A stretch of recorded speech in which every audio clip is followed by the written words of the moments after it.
How am I supposed to come up with a good experiment for my science project with this boring double cone?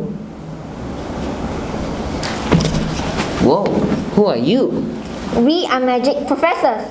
I am Professor Shane and this is my assistant Joon. What did you come here for? You seem troubled. We have come here to help you with your project. How though? Have you tried making the double cone roll up instead of rolling down? Of course I have, but all my attempts were unsuccessful. It's just because you haven't done the right method.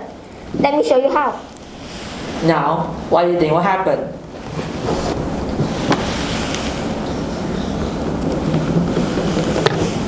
Whoa, how did you do it?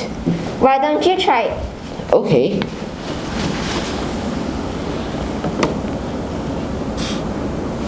Why doesn't it work, Shane? Do you know magic? Well, it's simply because I put these 2-meter rulers in different formation.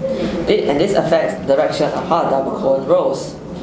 When the 2-meter rulers are parallel, the double cone's legs are resting on them, making the center of gravity 13 cm from the table.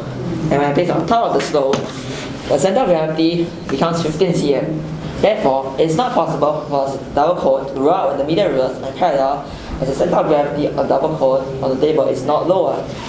However, when you place the meter rulers in a V-shaped formation, and the table enables the base of the double cone to rest on 2-meter rulers. This causes the center of gravity of the double cone to be elevated to 17 cm. And as the double cone rolls to the top, you can see it's no longer elevated and the center of gravity drops to 15 cm from the table. Here is an illustration of the experiment. In parallel formation, the leg of the double cone is resting on the 2-meter ruler. This allows its center of gravity to be 13 cm from the table.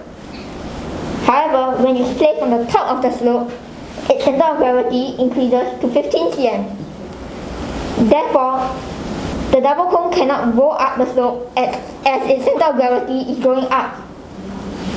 However, when it's in V-shaped formation, the base of the double cone is resting on the 2-meter rulers. This allows its center of gravity to be elevated to 17 cm instead of 13 cm. And as it rolls up the slope, its resting position slowly shifts from its base to its legs. Therefore, the center of gravity drops down to 15 cm from the table. Oh, now I get it. Thank you, Shane and Joon. All the best for your science project.